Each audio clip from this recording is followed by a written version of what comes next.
Left of the box.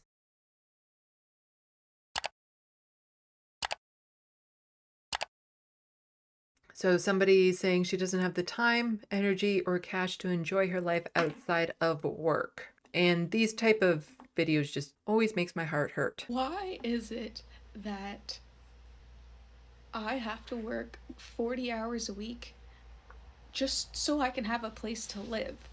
Already the conservatives and the right-wingers is saying, oh, boo-hoo, you have to have a full-time job. But it's not a full-time job to live a life. As she said, it's for a place to live. It's not for her to live a life. And she gets a bit more into it. 40 hours a week makes me $2,000 a month, and my rent is $1,660. So I work 40 hours a week so I can have a 2-bedroom apartment and an extra $300 a month. Like, it doesn't cover my phone. And some people would be like, oh, but a 2-bedroom apartment, yeah, so what? We shouldn't be forced to say, well, if you have a full-time job, then afford a bachelor or afford a 1-bedroom. Some people are completely fine with minimalist apartments with small spaces, but other people, especially if it's a place that you want to be your home, that you want to expand in and you spend most of your time in, so what if you want a bigger place? Like, I want a bigger place because I have a lot of collections, I work at home, things of that sort. But because I live on disability, I should be forced into what now? Tiny homes are becoming the trend? And I should shut up and be grateful that I get anything? Like, that's the thing about housing that a lot of people don't get, is that we shouldn't have to just be content with shoebox homes that are tiny beyond belief just to fill this capitalist need of more expensive rents, force people to work more, work harder, work longer hours just to have a life. Internet, food, you know? So not only do I not have any extra money, but just working makes me so exhausted that I don't have time either. Like, I get off work at 5:30, come home, and I'm just so tired. And that I feel too. I'm not great around people when I'm forced to be around people.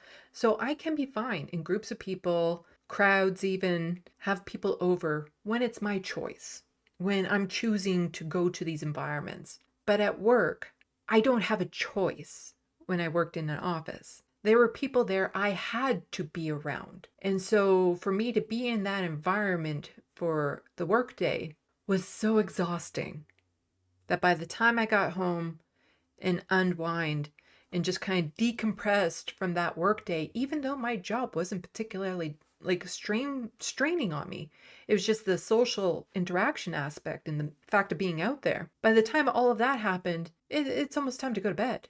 Like, I had, a couple hours in the evening to maybe get some chores done and stuff. I did have a lot more extracurricular stuff at the time because when I had that job, I actually had the money to afford some of that stuff. But I understand that some people can work that full-time job and then have a job that they absolutely hate that drains them even more, and then not even have extra money aside to do extra things. And so literally your life is just waking up, working, going to bed, waking up, working, going to bed. That's not a life. You are literally just a part in a machine that's being worn down until you're broken. Nobody should be having to live like that.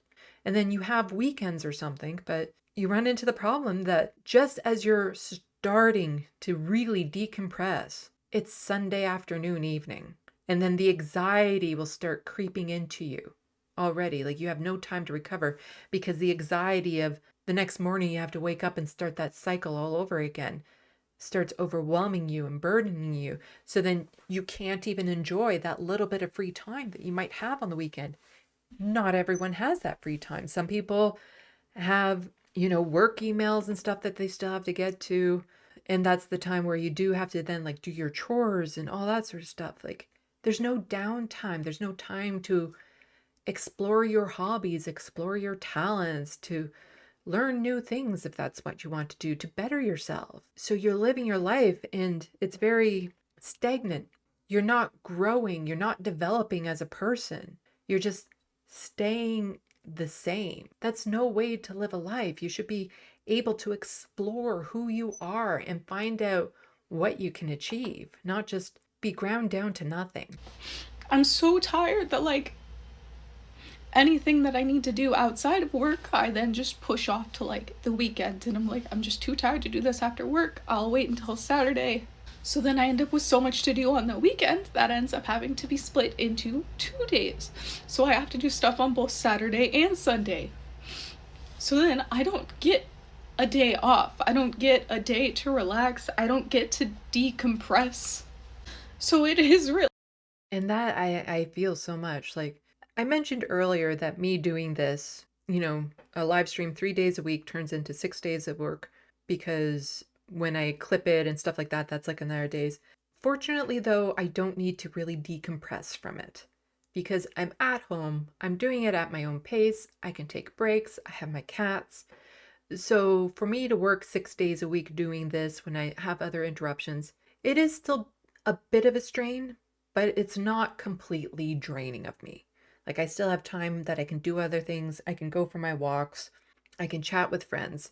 I'm not being monitored. Nobody's watching over my shoulder. Nobody's demanding more of me and that sort of thing.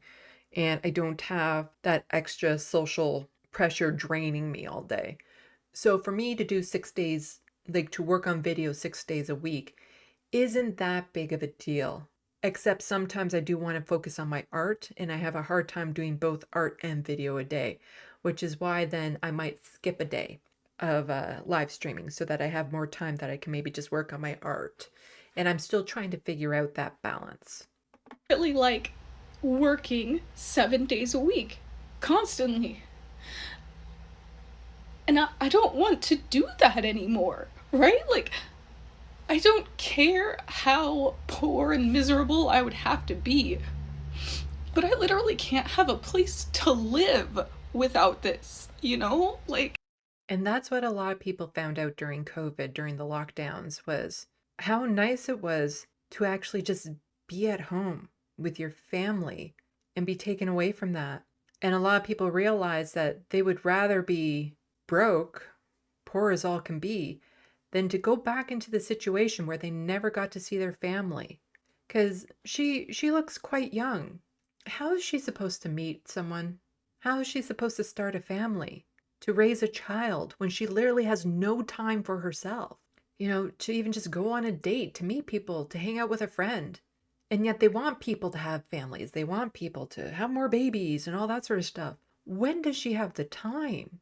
And what does that do to a child too? Like to have a child, but then to never be able to be there for that child, to never help that child grow. And it's not beneficial for the child either. These work weeks that the capitalist right wing demands that we do of people because people just mock her for being weak. And she's not weak. And even to say this online is very strong of her to do that, very brave of her to do that.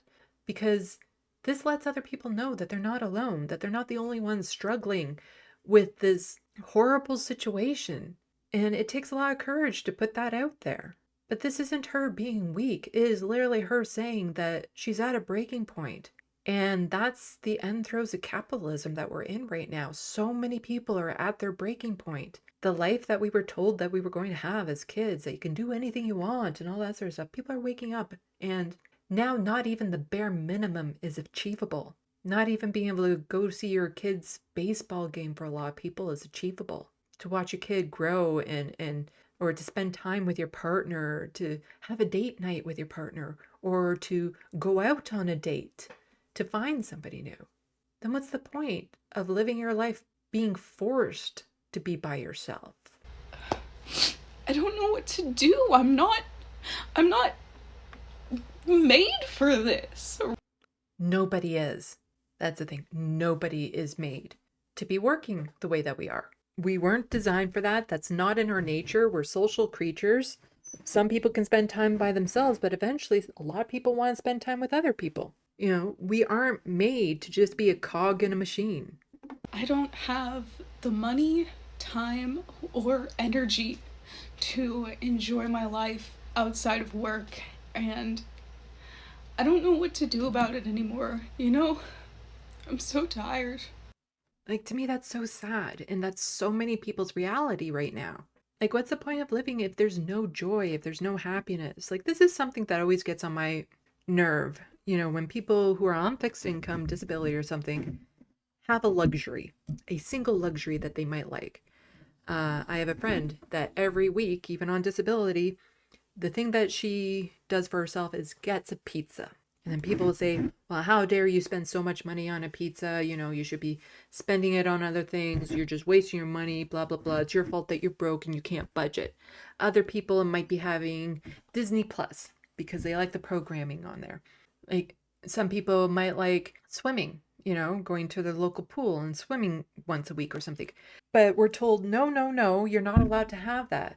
We keep on having to sacrifice every little aspect of joy in our lives just to keep capitalists happy. And then we're mocked when we point out that having a life that has no joy in it isn't worth living. Sorry, I have a cat who's looking at those cords like they're spaghetti. Azira, yeah, it's my fault I'm disabled and poor. Yeah. This is the life we chose.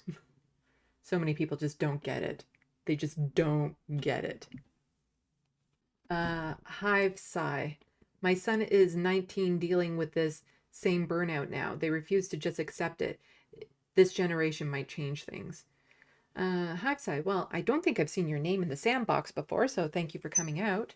And yeah, it wasn't like this all the time. Like, so many people of older generations are just like, oh, my day, we were able to have a job and go to school and do all this sort of stuff. It's not the same. It's really not the same anymore. You can't do that. I don't know if the newer generations are being told that dream of you can do whatever you want to do when you grow up and you can be happy and all that sort of stuff. I don't even know if they're being told that dream anymore, because I'm pretty sure millennials that are raising kids right now are like, yeah, no, it's not happening.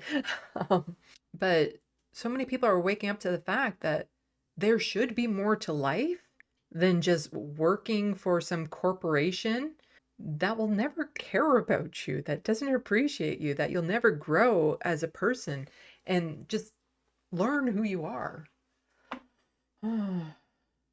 The anti-corporatist, isn't that wage slavery? Yeah,